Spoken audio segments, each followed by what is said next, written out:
Meus irmãos, existe uma lei no Antigo Testamento que nem todo mundo conhece, mas era uma lei que fazia com que a sociedade judaica fosse única, se de fato essa lei tivesse sido cumprida, que na maior parte do tempo os israelitas parece que não cumpriram essa lei. Dentro dos 513 mandamentos que existem no Antigo Testamento, um deles falava de que aquela sociedade que era sobretudo agrária, depois de 6 anos trabalhando e cultivando a terra, no 7º ano eles não podiam plantar, não podiam lavrar a terra, não podiam cultivar a terra. Eles tinham que deixar que a terra desse o que ela desse, pela própria providência divina.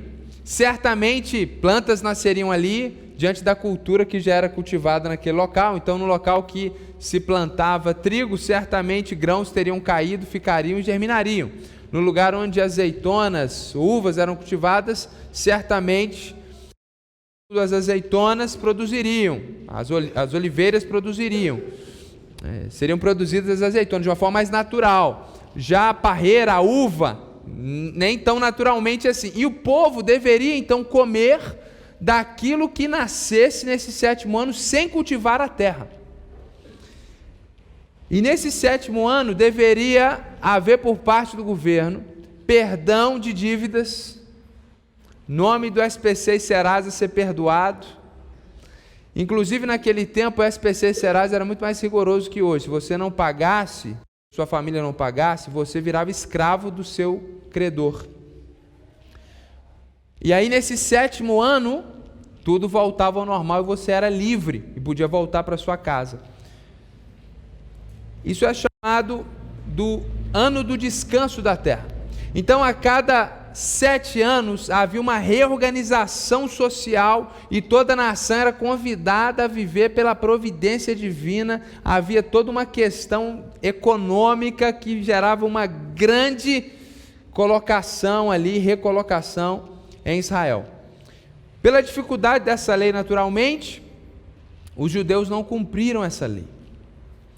E isso fez com que aqueles homens que deveriam trabalhar para outros durante 2, 3 anos e serem livres, no 7º ano, eles continuassem escravizados por anos.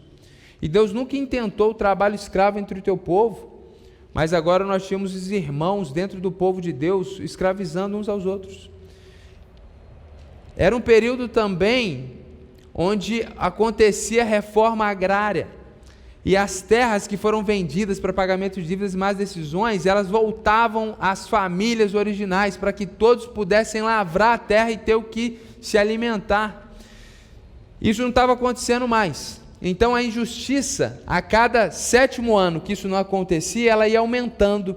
Escravidão, grandes latifúndios, pessoas sendo exploradas, e a sociedade ela ia cada vez mais se distanciando daquele ideal de Deus, de justiça social plena, promovida não por homens com suas revoluções, mas pelo próprio Deus na antiga sociedade judaica.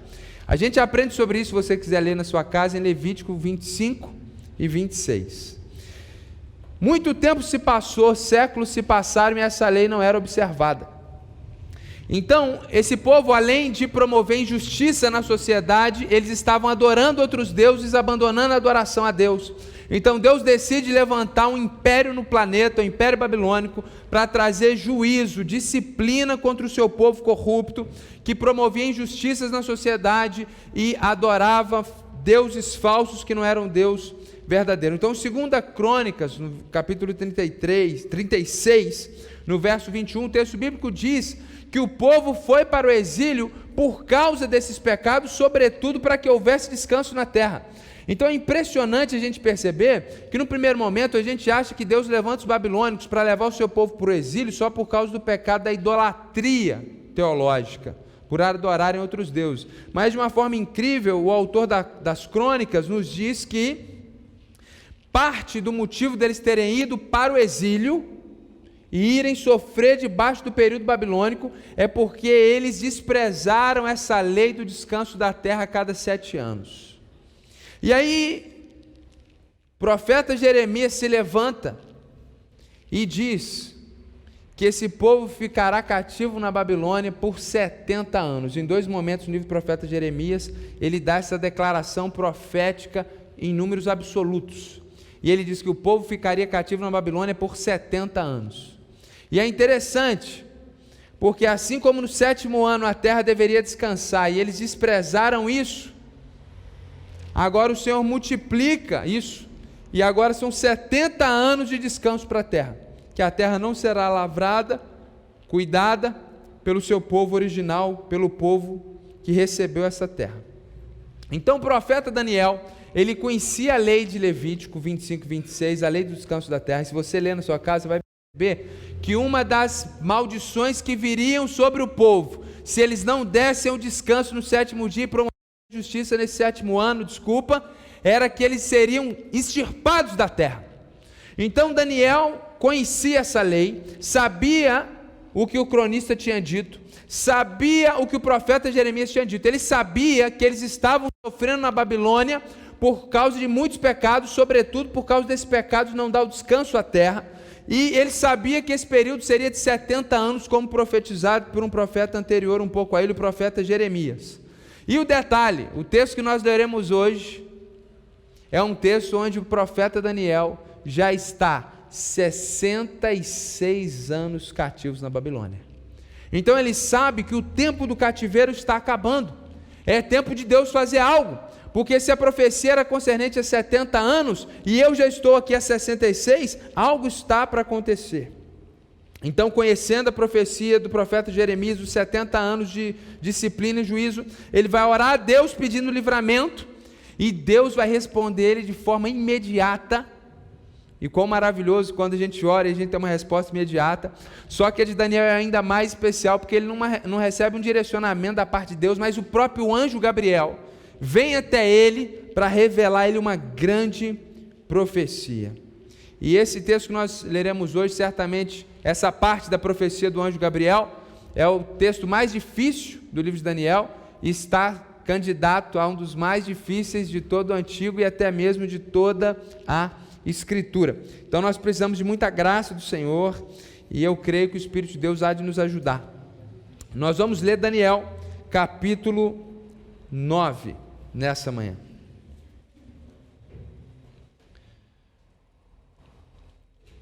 Depois de 66 anos de exílio, a grande pergunta do coração do povo e do coração de Daniel é: o Senhor não vai liberar o seu povo desse sofrimento? O Senhor não vai nos fazer justiça? Essa é a grande questão. O tempo está quase acabando. Será que já não chegou a hora? E Jerusalém, a cidade santa, onde Deus é adorado, quando que a cidade santa será restaurada? Essa é a grande inquietação do povo, essa é a grande inquietação de Daniel, e ele vê que o tempo da profecia de 70 anos vai se acabando, ele vai orar a Deus então em busca dessas respostas. Senhor, se o Senhor disse que nós sofreríamos 70 anos, o castigo do pensamento babilônico seria 70 anos, então onde está o livramento do Senhor? Nós estamos sofrendo já quase 70 anos, quando que o Senhor vai restaurar Jerusalém? Essa é a pergunta do profeta Daniel. E o capítulo 9 é dividido em 2 partes, a estrutura é muito simples, é a oração de Daniel e depois a revelação do anjo Gabriel trazendo resposta à sua oração. Então a gente vai ler a primeira parte, a gente explica, comenta, depois a gente entra na segunda parte. Daniel, capítulo 9, verso 1. No primeiro ano do reinado de Dario, filho de Assuero, da linhagem dos Medos, que foi constituído rei sobre os caldeus, no primeiro ano do seu reinado, eu, Daniel, entendi pelos livros que, de acordo com o que o Senhor havia falado ao profeta Jeremias, a desolação de Jerusalém iria durar 70 anos. Ele leu o profeta Jeremias, ele leu livros, provavelmente leu Crônicas, provavelmente leu Levítico, e ele entendeu tudo isso, que são os 70 anos que estavam por vir de juízo contra aquele povo e o motivo de tudo isso.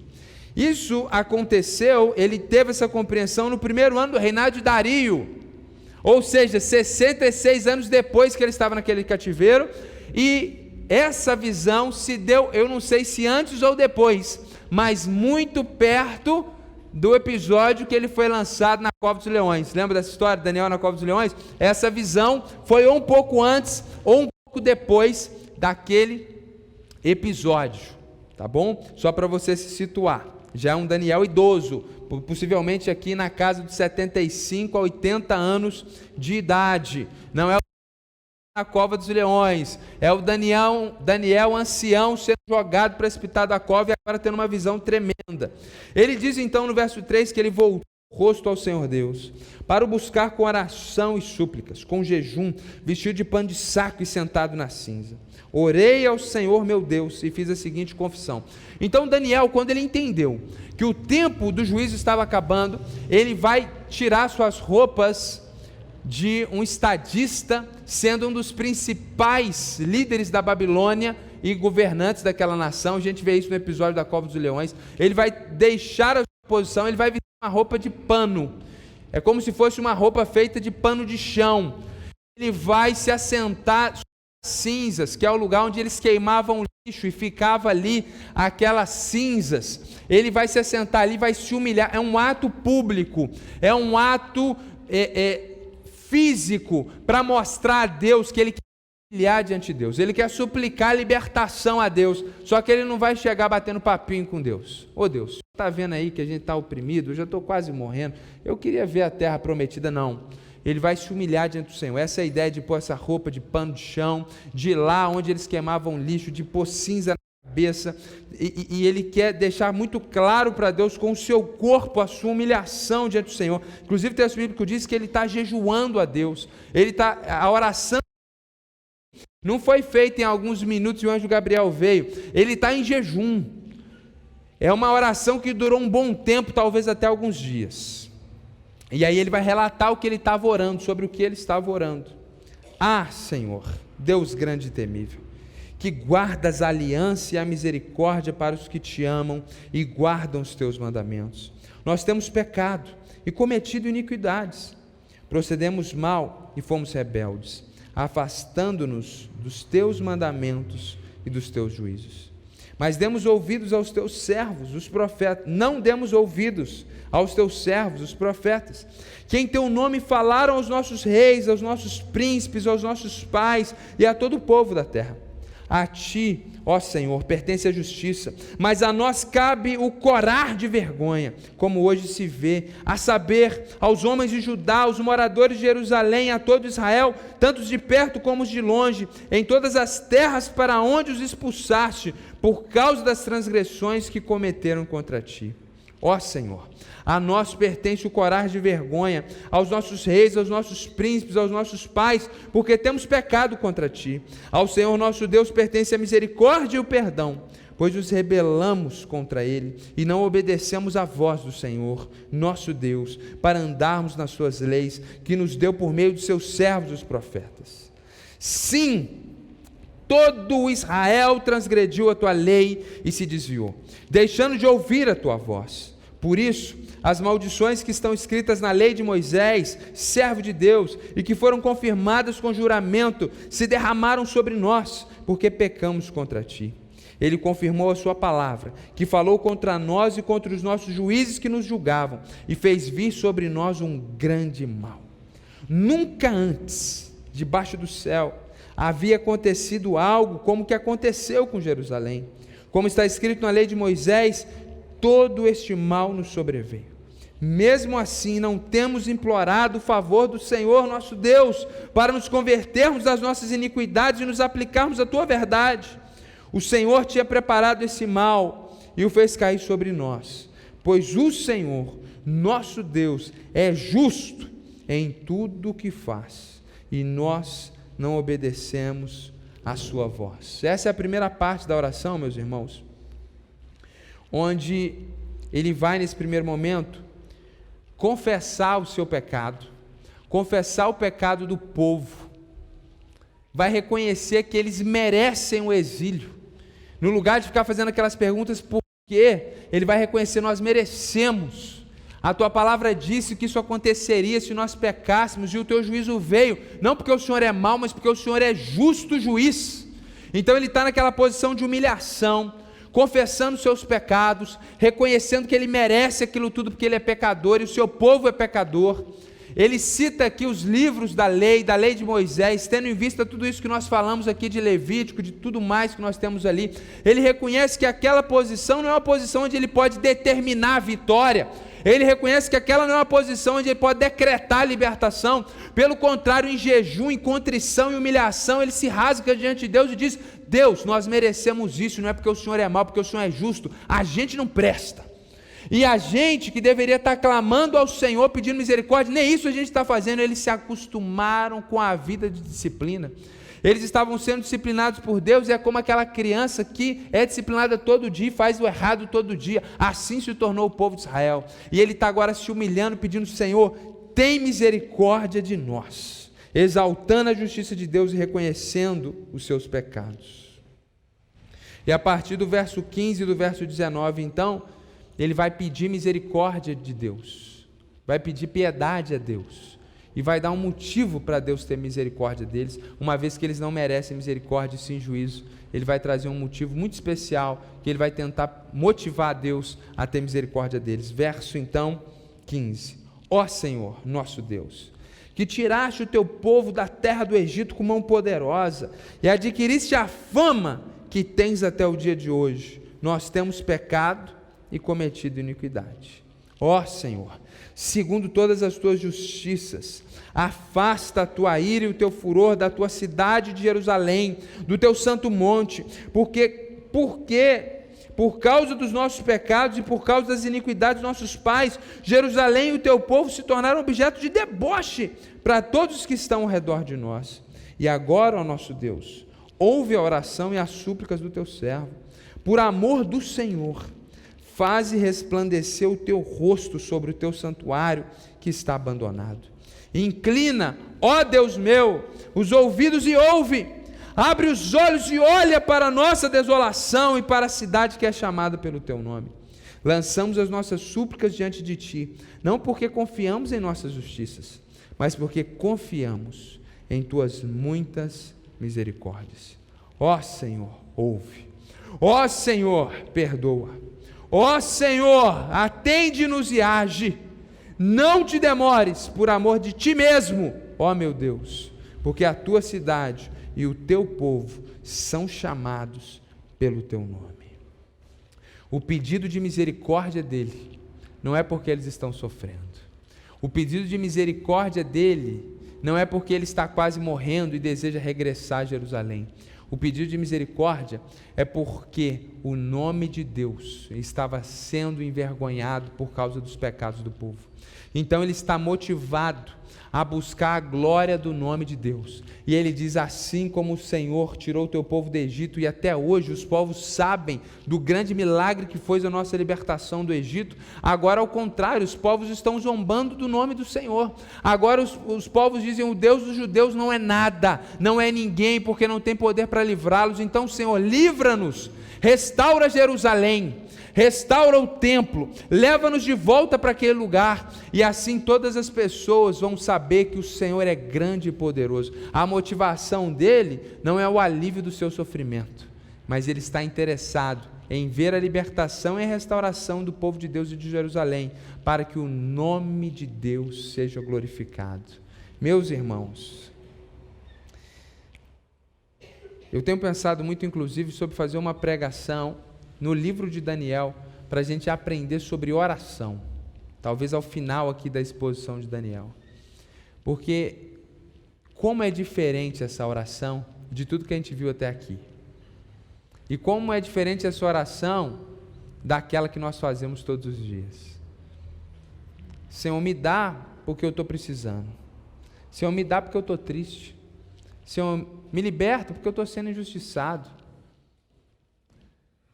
A oração desse homem é: Senhor, eu não mereço nada, nós fizemos tudo errado, nós somos pecadores, nós só merecemos a tua justiça. E a gente pede que o Senhor tenha misericórdia, não porque está difícil a disciplina, mas porque se o Senhor tiver misericórdia, restaurar Jerusalém, restaurar o templo e nos levar de volta para lá, todo mundo vai ver o tamanho do teu poder e da tua glória. Ele não está interessado no bem próprio, ele está interessado na glória do nome de Deus. Eu acho que muitas das nossas orações seriam melhor ouvidas, se nós estivéssemos mais interessados na glória do nome de Deus do que no livramento imediato para os nossos problemas. Talvez é isso que o autor neotestamentário tem em mente quando ele diz: pedis e não recebeis, porque vocês pedem mal, para gastar nos seus próprios deleites. Certamente é alguém que conhecia a teologia da oração do livro de Daniel. Meus irmãos, depois dessa oração, Daniel vai ser surpreendido. Mas antes de nós continuarmos, eu quero que você perceba comigo que a grande preocupação de Daniel é a restauração da cidade de Jerusalém, porque eles acreditavam que ali Deus se manifestava. Como eu já tinha dito nas outras preleções, eles não tinham essa ideia que nós temos, que Deus se manifesta a quem busca Ele em espírito e em verdade em qualquer lugar. Eles tinham aquela ideia de que Deus se manifestava em Jerusalém. E Ele quer também a restauração do santuário, do templo que havia sido destruído por Nabucodonosor, porque ele entendia que a adoração a Deus só podia acontecer no templo de Jerusalém. E Ele quer uma restauração do povo que está espalhado por toda a terra, assim como Ele mesmo está na província principal da Babilônia, agora já debaixo do governo dos Medos. Então, meus irmãos, a oração de Daniel está focada, ele está pedindo a Deus restauração do templo, da cidade de Jerusalém e do povo. Isso fica muito evidente, isso está repetido na oração ao longo de todo o texto, mas eu quero repetir para você entender isso, porque isso é a chave para a gente entender a profecia que Gabriel vai trazer daqui a pouquinho. Vamos ler de novo, por favor. Isabela está nos ajudando ali muito bem hoje. Verso 17. E agora, ó nosso Deus, ouve a oração e as súplicas do teu servo. Por amor do Senhor, me escuta. Por amor do Senhor, ou seja, por amor que o Senhor tem o seu próprio nome, não por mim, mas para a glória do teu nome. Faz resplandecer o teu rosto sobre o teu santuário, que foi abandonado. Restaura o templo de Jerusalém. Depois ele vai dizer: inclina, ó Deus, meus ouvidos e ouve, Senhor. Abra os olhos e olha para a nossa desolação, para a cidade que é chamada pelo teu nome. Então, para a glória do nome de Deus, restaura o templo. Para a glória do teu nome, Senhor, restaure a cidade de Jerusalém. Verso 19. Ó Senhor, ouve, ó Senhor, perdoa, atende-nos e age, não te demores, por amor de ti mesmo, ó meu Deus, porque a tua cidade e o teu povo são chamados pelo teu nome. Para a glória do teu nome, restaura o templo. Para a glória do teu nome, restaura Jerusalém. Para a glória do teu nome, restaura o teu povo. Então ele está motivado nessa oração a pedir a Deus essa restauração tripla, que é tão fundamental para a adoração daqueles dias. Porque se o povo está espalhado, o povo não está adorando onde Deus tinha ordenado, que é em Jerusalém. Se Jerusalém está destruída e o templo destruído, não existe adoração. Então Daniel está motivado e buscando a glória do nome do Senhor. Então ele faz essa oração, e do verso 20 a 23, você imagina você orando. É tão maravilhoso e é tão surpreendente quando no meio de uma oração a gente ouve um direcionamento de Deus. Deus ilumina o nosso entendimento e a gente sente um direcionamento. Quando a gente está lendo um texto bíblico, é tão maravilhoso. Isso nos traz lágrimas, emoções, muitas vezes até susto. Você imagina você orando, chegar um anjo para falar com você. Não essas visões, pseudo-visões que muitas pessoas têm. Eu vi um anjo. Não. Imagina chegar um anjo de verdade. Não é qualquer um. É o anjo Gabriel, que é importantíssimo. É o grande embaixador dos céus na terra. E ele diz, verso 20. Enquanto eu ainda falava, o cara ainda estava orando. Orava, confessava o meu pecado e o pecado do meu povo de Israel, e lançava minha súplica diante do meu Senhor, meu Deus, pelo monte santo do meu Deus, ou seja, eu estava intercedendo lá pelo monte, por Jerusalém, porque o templo está no monte Moriá, ou monte Sião, é o mesmo lugar, lá em Jerusalém. Sim, enquanto eu assim orava, mostrando toda essa oração, um resumo, ele está dizendo para eu orei mais ou menos assim, mas na verdade foi vivo, intenso, e ele ainda estava orando. E aí o que aconteceu? Enquanto eu assim orava, Gabriel, verso 21, o homem que eu tinha visto na minha visão anterior, ou seja, Gabriel veio uma aparência humana, veio rapidamente voando e tocou em mim. Era a hora do sacrifício da tarde, ele queria instruir-me, falou comigo e disse: Daniel, agora eu vim para dar a você inteligência e discernimento. Quando você começou a fazer as suas súplicas, foi dada uma ordem, e eu vim para explicar tudo a você, porque Deus o ama muito. Portanto, preste atenção à mensagem e entenda a visão. Meus irmãos, Daniel já tinha tido muitas visões, já tinha falado com anjos, mas eu acho que essa aqui foi especial. Já um idoso, na casa dos seus 70, 80 anos de idade, Se não fora jogado na cova dos leões antes, isso estava por vir. É um homem já sem forças, é um homem idoso, e ele está sem comer, vestido com qualquer roupa, jogando cinza, resto de lixo na cabeça para se humilhar diante de Deus, e ele não está preocupado com ele mesmo, quebrantado por uma vida de sofrimento. Ele está preocupado com a glória de Deus, intercedendo pelo povo de Deus. E aí, enquanto ele ora, o anjo vem e toca nele e falou: Daniel, Deus te ama demais. Antes que você terminasse a sua oração, na verdade, quando você começou, Deus me deu uma ordem de vir aqui, falar contigo e te dar uma resposta para essa oração que você está fazendo. Você quer saber, Daniel? Você está me pedindo, está pedindo ao Senhor para a restauração do templo, da cidade e do povo. Eu vou te dizer exatamente o que vai acontecer. Eu tenho uma resposta de Deus para você. Isso é glorioso, não só pelo que ele vai ver, mas pelo amor de Deus, pelo cuidado de Deus. E ele chega a falar isso: o Senhor te ama muito. Meu Deus, imagina aquele senhor emocionado, cheio de expectativas com o que Deus há de falar para ele. E aí a gente chega no verso 24 até o verso 27, é a visão que Deus vai dar para Daniel através do profeta, através do anjo Gabriel, que vai responder à oração dele. Vou ler os 4 versículos, depois a gente vai explicá-los. 70 semanas estão determinadas para o seu povo e para a sua santa cidade, para acabar com a transgressão, para dar fim aos pecados, para expiar a iniquidade, para trazer a justiça eterna, para selar a visão e a profecia, e para ungir o Santo dos Santos. Saiba e entenda isto: desde que foi dada a ordem para restaurar e para edificar Jerusalém até a vinda do ungido, o príncipe, haverá 7 semanas e 62 semanas. As ruas e as muralhas serão reconstruídas, mas será um tempo de muita angústia. Depois das 62 semanas, o ungido será morto e não terá nada. O povo de um príncipe que há de vir destruirá a cidade e o santuário. O seu fim virá como uma inundação. Até o fim haverá guerra, e desolações foram determinadas. Ele fará firme aliança com muitos por 1 semana. Na metade da semana, fará cessar o sacrifício e a oferta de cereais. Sobre a asa das abominações virá aquele que causa desolação, até que a destruição que está determinada seja derramada sobre ele. Meus irmãos, Daniel está orando em consonância com o clamor do povo. Senhor, até quando o Senhor vai permitir que o teu povo esteja em sofrimento? Os 70 anos estão acabando. O Senhor não vai livrar o seu povo?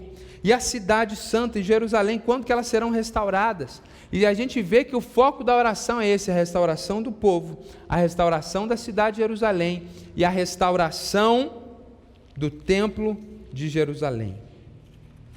E aí, ele recebe uma profecia que é uma resposta a isso, e na verdade, Deus vai mostrar para ele muito mais do que ele está pedindo. Deus vai mostrar para ele coisas ainda mais gloriosas que estão para acontecer no futuro. Então, no verso 24, o texto bíblico diz assim: 70 semanas estão determinadas para o seu povo e para a sua santa cidade. Meus irmãos, por causa da lei do jubileu, que a cada 6 anos, o 7º era de descanso, e lá na linguagem de Moisés e Levítico ele chama de semanas de anos, é muito natural que as pessoas logo olhassem para esse texto de 70 semanas e entendessem, dado tanta coisa que tem que acontecer em 70 semanas, que essas 70 semanas não são 70 semanas literais, mas são 70 semanas de anos, que cada semana possui 7 anos. Então, 70 semanas de anos, onde cada dia representa um ano, toda essa visão seria para 490 anos. Por causa dessa interpretação primária, diversos intérpretes da Bíblia começaram a tentar marcar datas. Quando que esses 490 anos começaram e quando que eles vão terminar? Algumas dessas contas são bizarras e não fazem sentido nenhum. Outras são muito interessantes e até assustadoras, com alguns encontros históricos. E muitas teorias foram formuladas a respeito disso. No século 4, 5, não lembro exatamente agora, Mas nessa virada, Jerônimo, que é quem traduziu a Bíblia para o latim e se tornou a Bíblia oficial da igreja por 1000 anos, essa foi a versão católica, por 1000 anos, e até hoje é a Vulgata Latina, é a versão oficial da igreja católica. Esse Jerônimo, ele era um grande estudioso, ele não só traduziu para o latim, mas ele deixou comentários bíblicos, e quando ele foi comentar Daniel, ele falou, eu não vou dar minha opinião, e ele catalogou 9 interpretações diferentes no século IV desse texto. Depois de Jerônimo, passaram-se 1500 anos, e nós temos, na verdade, dezenas e dezenas de interpretação. Olha que o dispensacionalismo nem tinha surgido no mundo. Os teólogos que me entendam. Pois bem, meus irmãos, é um texto delicado e difícil, a princípio. Só que eu acho, e estou convencido, de que ele é um texto apocalíptico. Essa profecia é uma profecia apocalíptica. E toda literatura apocalíptica precisa ser entendido dentro desse gênero literário. Ou seja, em literatura apocalíptica não existe literalidade. Existem símbolos, metáforas, figura de linguagem. Então, tentar precisar 490 anos, onde começa e onde termina, só vai gerar confusão. A melhor forma de entender esse texto é entender como todas as profecias que entendemos até aqui, em toda a linguagem apocalíptica, que essas 70 semanas são um período de tempo, onde Deus tem algo para fazer. Então é como se Deus estivesse dizendo para Daniel, Daniel, você está me pedindo para te explicar sobre a restauração do povo, sobre a restauração de Jerusalém e sobre a restauração do templo. Eu vou te dizer sobre essas coisas e tem mais coisas para te dizer. E tudo isso vai acontecer em 70 semanas. Lembrando que 7 é o número da perfeição, porque Deus criou todas as coisas em 6 dias e descansou no 7º. Então a semana, na perspectiva de Deus, é o símbolo da perfeição. E 10 representa a completude. 7 é a perfeição, 10 é a completude. 10 são as leis que resumem as 513 leis do Antigo Testamento. 10 são as pragas, onde o juízo completo foi trazido contra os egípcios e o seu povo foi liberto. Então agora, as 70 semanas, que é exatamente 7 vezes 10, representa esse tempo completo e perfeito de Deus, para que Deus restaure o seu povo, restaure o templo, Jerusalém, e mais do que isso, olha o que ele vai dizer, para acabar com a transgressão. Deus está dizendo, Daniel, eu não vou só restaurar Jerusalém, o templo, eu vou acabar com esse pecado que você está falando, que levou vocês virem para essa condição aqui. Daniel, eu vou dar fim aos pecados, eu vou expiar a iniquidade, de uma vez por todas, para trazer justiça não só momentânea, mas eterna. Daniel, eu vou selar a visão e a profecia, ou seja, tudo que foi profetizado até agora, dentro desse tempo que eu estou te dizendo, eu vou selar tudo, eu vou fazer com que tudo se cumpra, e eu vou ungir o Santo dos Santos, aquele lugar mais sagrado lá do templo de Jerusalém, que havia sido profanado. Deus está dizendo, eu vou purificá-lo para sempre. Então Deus está dizendo, Daniel, você quer saber quando eu vou restaurar Jerusalém, o templo, e vou restaurar o povo? Eu quero dizer para você que eu vou fazer tudo isso, e muito mais. Eu vou resolver o problema da iniquidade, do pecado, das transgressões que colocaram vocês nessa posição de disciplina. Eu vou resolver isso de uma vez por todas, durante um tempo que eu já tenho estipulado, em minha soberania, um tempo perfeito e um tempo completo. E aí agora ele vai começar a explicar para Daniel tudo o que vai acontecer nesse tempo estipulado por Deus.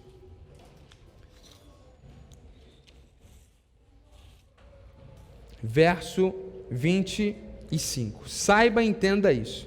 Desde que foi dada a ordem para restaurar e edificar Jerusalém, até a vinda do ungido, o príncipe, haverá 7 semanas e 62 semanas. A ordem para restaurar Jerusalém foi dada pelo imperador persa Ciro, que ainda não tinha aparecido na história, e apareceria daqui a pouquinho. Daqui a pouquinho Ciro vai aparecer.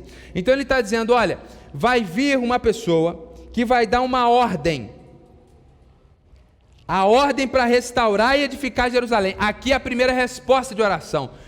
Senhor, tu vai restaurar Jerusalém e o templo? Sim, fica tranquilo. Haverá uma ordem para a restauração disso. Alguém vai dar essa ordem.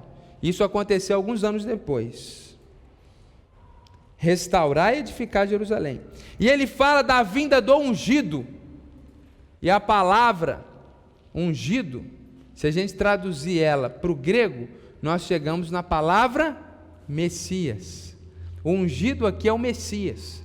É que no Antigo Testamento, geralmente, a Bíblia traduz a palavra hebraica, a gente poderia dizer Messias, como ungido. Então, ele está dizendo, olha, eu vou restaurar Jerusalém, e o Messias virá, para restaurar, não só Jerusalém, mas todas as coisas. Haverá 7 semanas e 62 semanas. Então, é como se ele colocasse, olha, a restauração de Jerusalém vai ser 7 semanas, até a vinda do Messias.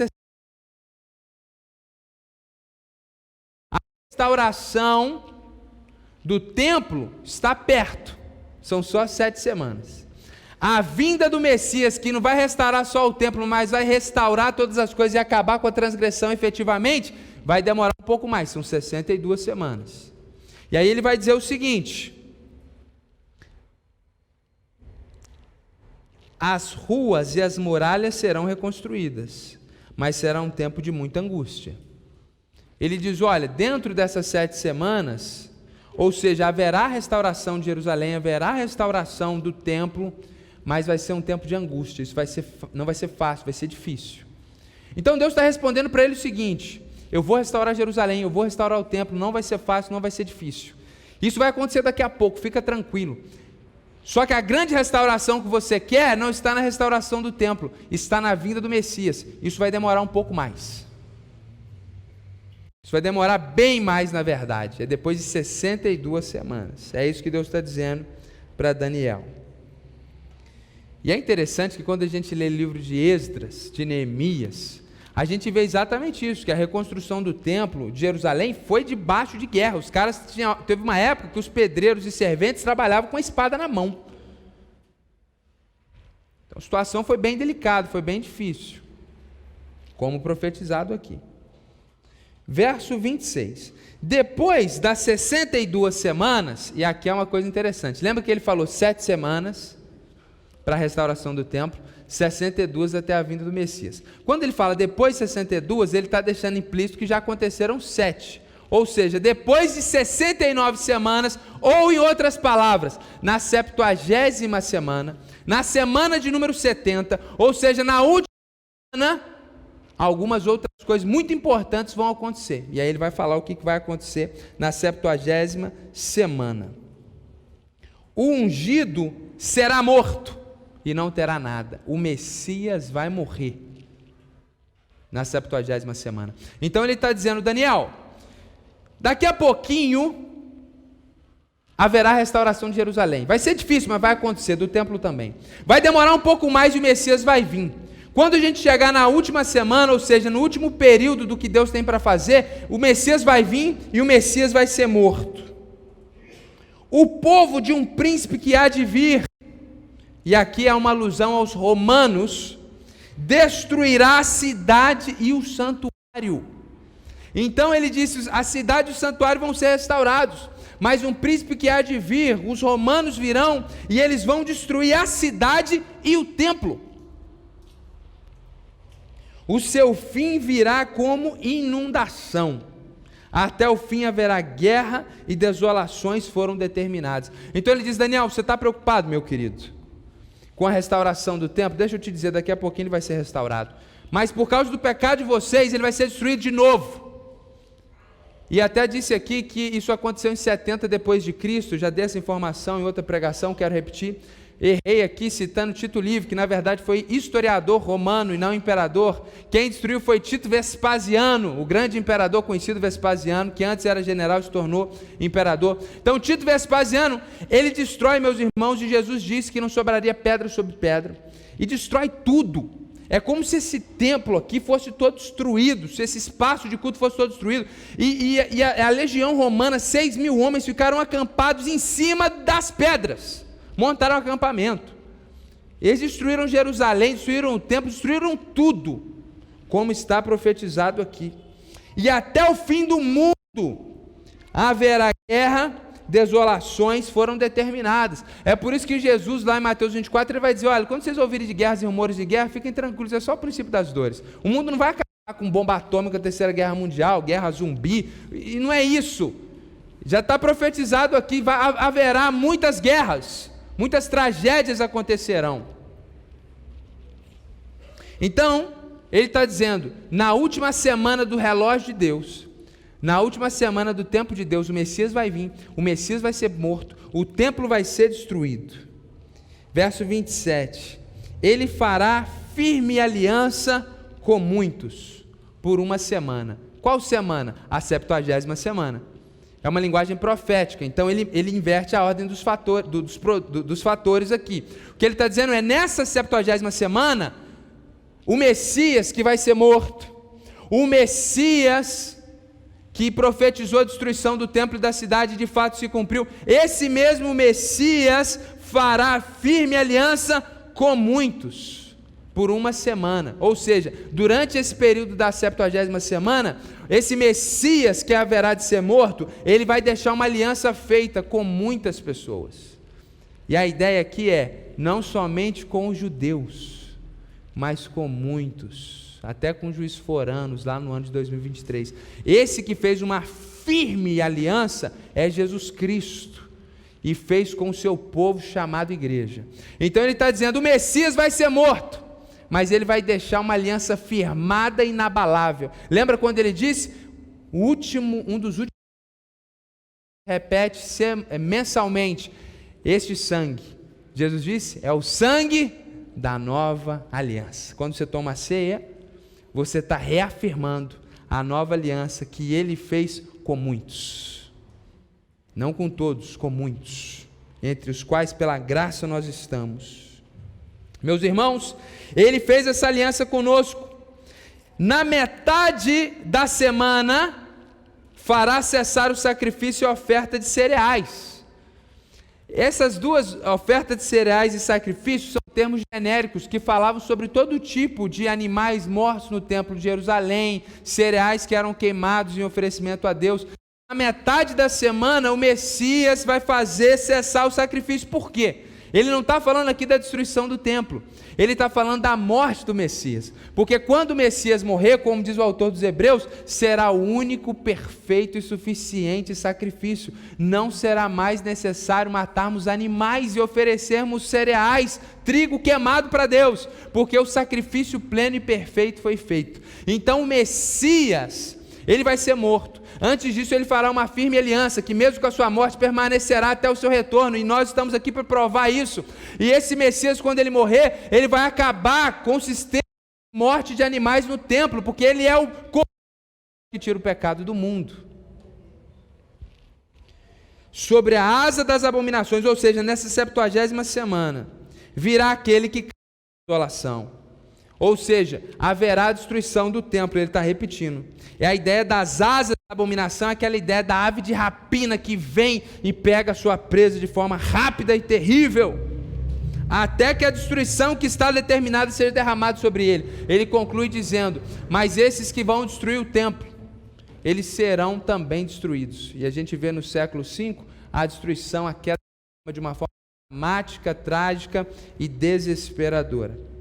Meus irmãos, a pergunta era, o Senhor não livrará o seu povo em sofrimento? E a cidade santa, Jerusalém, e o templo, quando que será restaurado? Deus está dizendo para Daniel o seguinte, do que terminar com o sofrimento terreno do seu povo, Deus está preocupado em restaurá-los completamente e oferecê-los justiça eterna. Essa é a grande ideia desse texto. É isso que Deus quer comunicar para nós nessa manhã, nesse texto, que mais do que terminar com o sofrimento terreno do seu povo, Deus nos promete e garante a justiça eterna. Então, Daniel está orando, eu quero a restauração do templo, eu quero a restauração do povo, eu quero a restauração de Jerusalém. Deus está dizendo para ele, Daniel, eu vou restaurar o templo, eu vou restaurar Jerusalém, mas vocês são tão duros e maus. Pode colocar a grande ideia, Isabela, deixar projetada, por favor. Vocês são tão maus, vocês são tão terríveis, que vocês vão viver em pecado de novo. E aí eu vou destruir o templo e a cidade mais uma vez. Só que isso não é para você ficar triste, isso não é o fim de todas as coisas, pelo contrário, eu vou derrubar o sistema antigo e vou fazer uma nova aliança. Agora não baseado no sistema de sacrifício de animais, mas no sacrifício do Filho de Deus, o Cordeiro de Deus que tira o pecado do mundo, uma firme aliança, uma nova, viva, que dura para sempre. E aí eu não vou só resolver o problema imediato de levar vocês de volta para Jerusalém, mas eu vou trazer justiça eterna, eu vou acabar com a transição, eu vou restaurar vocês para sempre. Eu vou criar um povo segundo o meu coração. Vou tirar o coração de pedra e vou dar um coração de carne. E vou fazer um povo que se chama pelo meu nome. Ele está tão preocupado, Daniel, orando. Restaura a cidade, restaura o povo, restaura o templo por amor do seu nome. Deus está dizendo, eu vou glorificar o meu nome. Levantando um povo que está livre do pecado e da transgressão efetivamente. Entre os quais nós estamos. Então, que Deus quer nos ensinar isso, meus irmãos. Deus está dizendo isso para aquele povo. Mais do que terminar com o sofrimento terreno de vocês, eu tenho algo muito maior para fazer.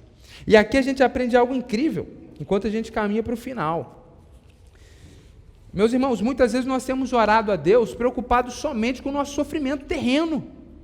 Muitas vezes as nossas orações, elas vão até o trono de Deus, baseado só na nossa angústia, no nosso sofrimento imediato.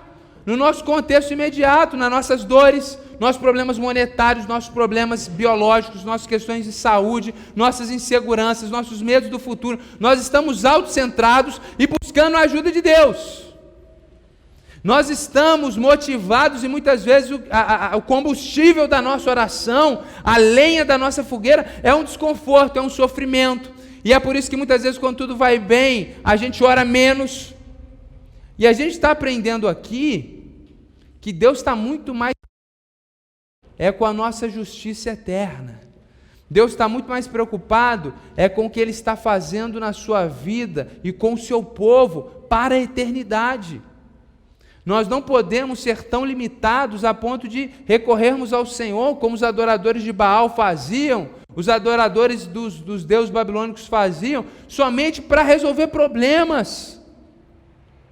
Deus estava dizendo para aquele povo, eu tenho um plano maior para vocês.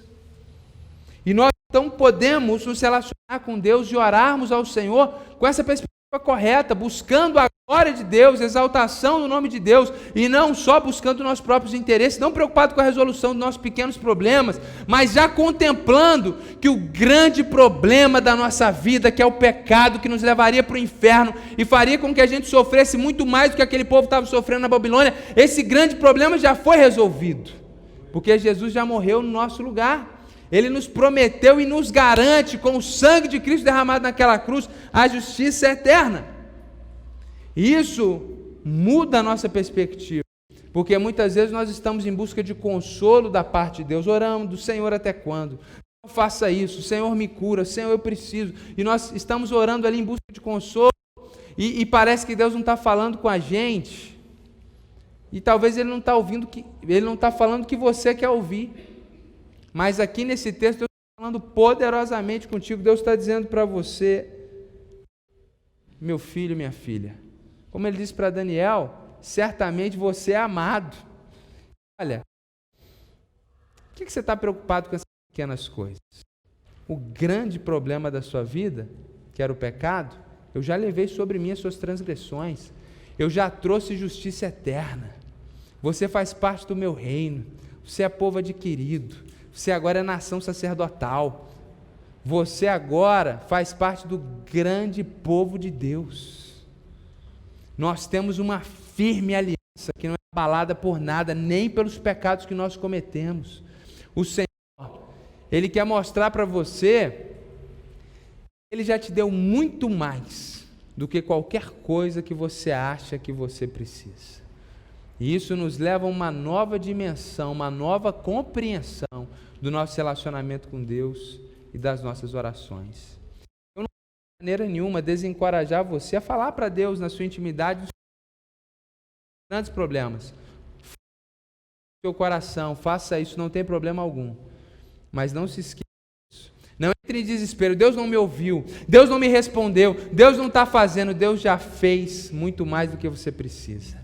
Deus já nos deu muito mais do que nós precisamos efetivamente. Ele nos dará muito mais do que nós podemos imaginar ou pensar.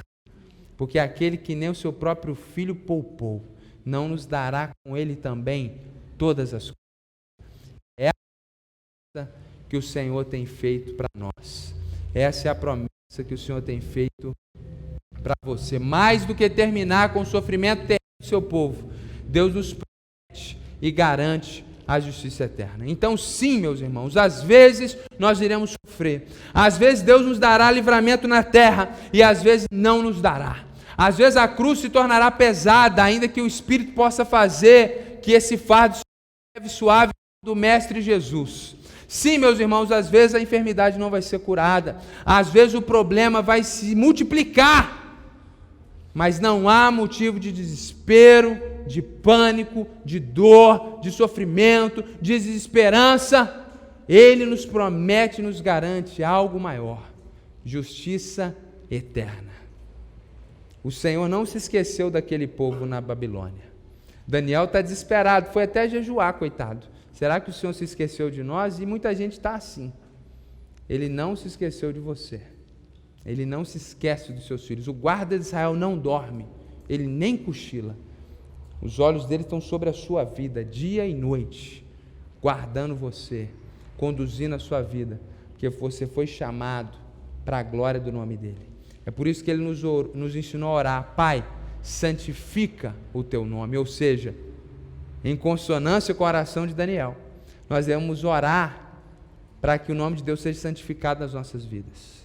O ponto é, Deus faz o que faz, fez o que fez e fará muito mais por você, porque o nome dele precisa ser glorificado e será glorificado na vida de todo aquele com quem ele firmou uma firme aliança. Amém, meus irmãos? Vamos orar? Deus, muito obrigado, porque nessa manhã especial, dentro da nossa cultura, da nossa civilização, onde nós louvamos ao Senhor pela vida das nossas mamães, o teu povo veio aqui nessa manhã, cheio de expectativas para ouvir o Senhor e adorar o teu nome. Eu te glorifico pela vida deles e oro, Deus, que essa palavra possa ressignificar como eles enxergam as dores e os sofrimentos, possa ressignificar como eles têm enfrentado as suas provações e que eles jamais se esqueçam que o Senhor fez conosco uma firme aliança.